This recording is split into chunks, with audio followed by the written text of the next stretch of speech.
In this video, we'll discuss multiple linear regression training using PyTorch. So we have a prediction, and our total loss or cost function looks like this. We have our parameter w, which is a vector, and each sample xn is also a vector. We take the sum. If x is 2 dimensions, we have a total of 3 parameters including the bias.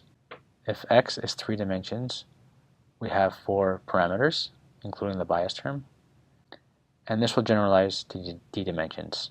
Instead of taking the derivative of our loss function, we'll take the gradient, and we'll leave the bias term out for now, where every element in the gradient corresponds to the derivative with respect to a single variable. The update term looks a little more complicated.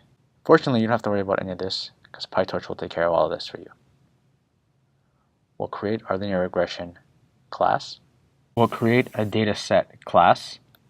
The only difference is our generated data will be of 2 dimensions, and we'll perform matrix multiplication instead of regular multiplication.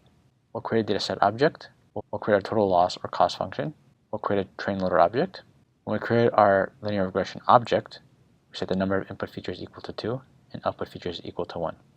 We'll create a train loader object using the constructor, and we'll finally create an optimizer. Set a learning rate equal to 0.01. We'll do 100 epochs. We'll load our train loader object. We'll make a prediction and calculate our loss. We'll clear the gradient. We'll calculate the derivative and perform the optimization step.